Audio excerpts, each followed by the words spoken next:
चालच चुकवलीस ग आहे ना घाबरलीस का नाही ना. हॅलो, तूच दिलेलं गाणं त्यातलं सांगितलं गाणं. दुसरा मुद्दा म्हणजे तुम्ही स्केल तुम्हाला माहिती पाहिजे आपल्या गाण्याची. आता ही स्केल थोडीशी खाली होती स्केल. आता एक वरची एक स्केल घेऊन बघू रे.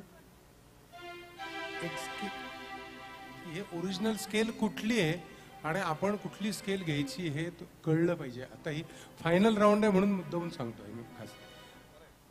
स्केल कुठली आता ह्या उंच वरच्या पट्टीत एक लाईन गाऊन बघा.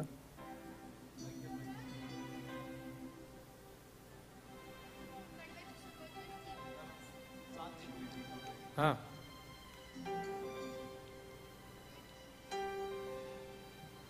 कर. रास्ते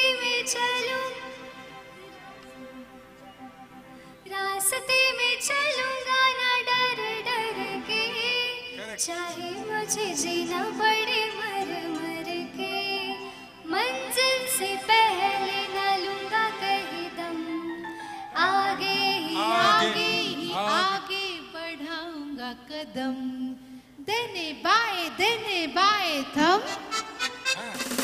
नन्ना मुन्ना राही. आता हे कसं व्यवस्थित वाटते स्केलला? नुसतं स्केल बदलल्याने किती गाणं प्रभावी होऊ शकतं. म्हणून गाण्याचा एक पार्ट अँड पार्सल आहे.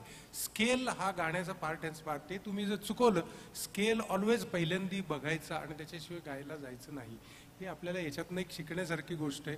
कुठल्याही गाण्याचा स्केल आपल्याला माहिती पाहिजे. आपल्या आवाजाला तो कुठला सूट होईल हे माहिती पाहिजे. आणि त्याच्यानंतर तो तिथं सांगितल्यानंतर तो म्युझिशियनशी डिस्कस केल्यानंतरच आपलं गाणं सुरू करायचं. हे ह्याच्यातनं आपण शिकलं पाहिजे.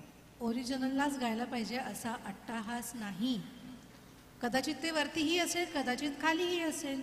आपल्या आवाजाला सूट होणारं स्केल घ्यायचं. हां, गुड.